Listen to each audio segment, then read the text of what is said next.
नमस्कार, फाइटर समाचार में आपका स्वागत है। पेश आज 7 फरवरी मंगलवार शाम 4 बजे राजस्थान की खास खबरें। राजस्थान में अब प्राइवेट हॉस्पिटल की इमरजेंसी में आने वाले मरीजों के इलाज का खर्च सरकार उठाएगी। सरकार इसके लिए अलग से फंड बनाने पर विचार कर रही है। राइट टू हेल्थ बिल पर डॉक्टर्स और प्राइवेट हॉस्पिटल संचालकों के विरोध को देखते हुए सरकार ने इमरजेंसी इलाज के लिए अलग से फंड बनाने का फैसला किया है। हेल्थ मिनिस्टर प्रसादी लाल मीना ने कहा, राइट टू हेल्थ बिल के जिस प्रावधान को लेकर डॉक्टर और प्राइवेट हॉस्पिटल संचालक विरोध कर रहे हैं, उसका भी समाधान निकाल दिया है। इमरजेंसी में अगर कोई मरीज आता है तो उसके इलाज का खर्च भी सरकार उठा लेगी। इसके लिए हम अलग से फंड देंगे। उदयपुर में बजरंग दल के कार्यकर्ता को 2 बदमाशों ने शॉप के बाहर बुलाकर सिर में गोली मार दी। शॉप से लोग बाहर आए तो युवक सड़क पर पड़ा था। लोग उसे हॉस्पिटल ले गए, जहां डॉक्टर ने मृत घोषित कर दिया। घटना उदयपुर के अंबा माता इलाके की है। वहीं मर्डर के करीब 6 घंटे बाद एक बंटी नाम के युवक ने इसकी जिम्मेदारी लेते हुए फेसबुक पोस्ट किया। उसने लिखा कि राजू उसके मामा की करोड़ों की जमीन हथियाना चाहता था, इसी के चलते उसने गोली मार दी। प्रीतम उर्फ बंटी ने कुछ देर बाद ये पोस्ट डिलीट कर दिया। जानकारी के अनुसार 38 साल का राजू उर्फ राजेंद्र परमार प्रॉपर्टी व्यवसायी था, जिसके कारण कई लोगों से विवाद चल रहा था। गोली मारने वाले बदमाश कौन थे और हत्या के कारणों का पता नहीं चल पाया है।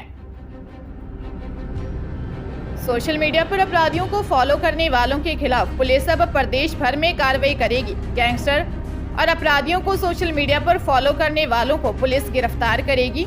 राजधानी जयपुर से इसकी शुरुआत हो चुकी है। मुख्यमंत्री अशोक गहलोत ने अपराधियों को फॉलो करने वालों के खिलाफ सख्त एक्शन लेने के आदेश दिए हैं।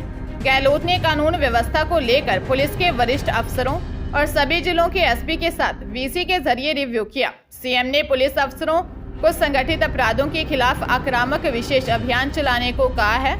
गहलोत ने वीसी में पुलिस अफसरों से कहा, सोशल मीडिया पर गैंगस्टर और अपराधियों को फॉलो करने वालों के साथ ही अपराधियों का समर्थन करने वालों, अपराधियों को शरण और पैसा देने वालों के खिलाफ सख्त कार्रवाई की जाए।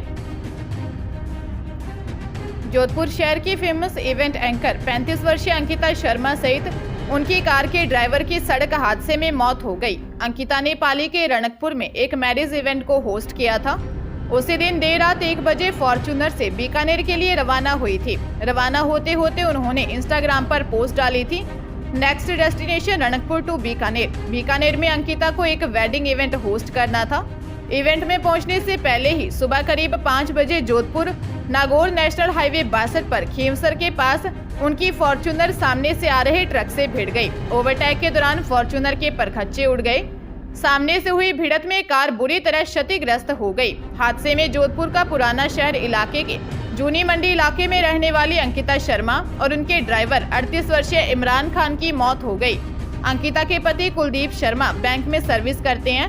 अंकिता का 14 साल का बेटा भी है। उनकी मौत से परिवार में कोहराम मचा है। राजस्थान से अब सर्दी की विदाई शुरू हो गई है। दिन और रात के टेम्परेचर लगातार बढ़ रहे हैं और कई शहरों में अधिकतम तापमान अब 30 डिग्री या उससे ऊपर दर्ज होने लगा है।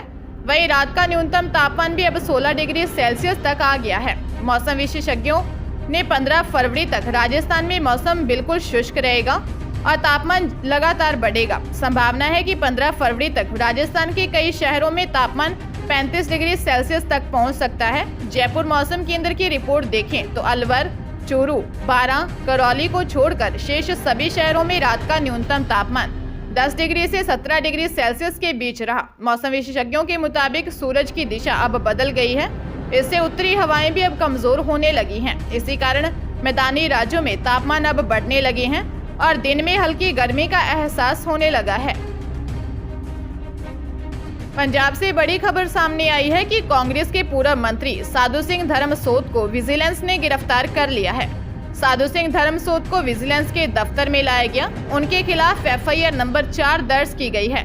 गौरतलब है कि आय से अधिक संपत्ति मामले में विजिलेंस पूर्व मंत्री साधु धर्मसोत के खिलाफ जांच कर रही थी। इसी मामले को लेकर उन्हें अब गिरफ्तार कर लिया है। जानकारी के अनुसार कल मोहाली कोर्ट में धर्मसोत को पेश किया जाएगा। आपको बता दें, पूर्व मंत्री साधु सिंह धर्मसोत पर रिश्वत लेने का आरोप भी लगा था, जिसके बाद विजिलेंस ने उन्हें गिरफ्तार कर लिया। उन पर खैर के पेड़ों की कटाई के लिए परमिट जारी करने में सहित अधिकारियों के तबादले में एनओसी में धांधली के भी आरोप हैं। बीकानेर जिले के महाजन अर्जुनसर के बीच देर रात को चलती कार में आग लग गई। कार में सवार 3 लोगों ने कूदकर अपनी जान बचाई। देर रात को रोझा लूणकरनसर से भारमा वाली ढाणी श्रीगंगानगर की ओर जाने वाली कार में महाजन से करीब 4 किलोमीटर की दूरी पर कार में अचानक आग लग गई और बड़ा हादसा होने से भी टल गया। कार में सवार 3 लोगों ने कूदकर अपनी जान बचाई। सूचना पर पहुंची महाजन पुलिस ने बताया कि गाड़ी में सवार विकास जाट निवासी हरियाणा, हेतराम बिश्नोई निवासी फूलदेसर, भगवाना राम जाट निवासी रोझा, जो कि अपने एक दोस्त के साथ कार मांग कर करीब 10 दिन पहले लाए थे। धार्मिक यात्रा के लिए सालासर, रामदेवरा आदि स्थानों पर जाने के लिए कार लेकर आए थे और देर रात को यह तीनों यह कार वापस अपने दोस्त को लौटाने के लिए जा रहे थे। इसी दौरान कार में आग लग गई। फिलहाल पुलिस मामले की जांच पड़ताल कर रही है। जोधपुर के बोरानाड़ा थाना क्षेत्र के डालेबाई सर्किल के पास वितराग सिटी में हुई फायरिंग के बाद पुलिस ने अब बिना वेरिफिकेशन सिक्योरिटी गार्ड रखने और किराए पर फ्लैट देने के मामले में कार्रवाई की है। पुलिस ने बिना पुलिस वेरिफिकेशन के मकान किराए पर देने को गंभीरता से लेते हुए वितराग सिटी के प्रबंधक बिल्डर 55 वर्षीय पृथ्वीराज गुलेचा निवासी शुभावतों की ढाणी, रिटायर्ड कर्मचारी 64 वर्षीय रविंद्रनाथ बोड़ा निवासी वितराग सिटी और 48 वर्षीय भूर सिंह प्रजापत निवासी वितराग सिटी को गिरफ्तार किया है। पुलिस ने बताया कि वितराग सिटी में बिना पुलिस वेरिफिकेशन करवाए सुरक्षा गार्ड रखे थे। वहीं फ्लैट मालिक ने भी बिना पुलिस वेरिफिकेशन करवाए फ्लैट किराए पर दिया गया। इसके चलते उनके खिलाफ कार्रवाई की गई। बूंदी जिले के नैनवा क्षेत्र के राशन डीलरों ने वर्तमान में मिल रहे कमीशन से गुजारा नहीं चलने पर नैनवा एसडीएम को मुख्यमंत्री के नाम ज्ञापन दिया। इसमें उन्होंने लिखा कि आपने अशोक चांदना से कहा था कि आप मांगते मांगते थक जाओगे, मैं देते देते नहीं थकूंगा। इन शब्दों को याद करते हुए आगामी बजट में राशन डीलरों का मानदेय 30,000 रुपए करने की घोषणा करें। डीलर संघ के मदन मोहन नागर व अवधेश चौधरी ने बताया कि पिछले दिनों हिंडौली विधानसभा क्षेत्र के दौरे पर आपने मंत्री अशोक चांदना से कहा था कि अशोक तुम मांगते मांगते थक जाओगे, मैं देते देते नहीं थकूंगा। डीलर संघ के पदाधिकारियों ने मुख्यमंत्री को उनके शब्दों को याद दिलाने के लिए मुख्यमंत्री के नाम एसडीएम को ज्ञापन दिया, जिसमें राशन डीलरों का मानदेय 30,000 रुपए प्रति माह करने की घोषणा की मांग की।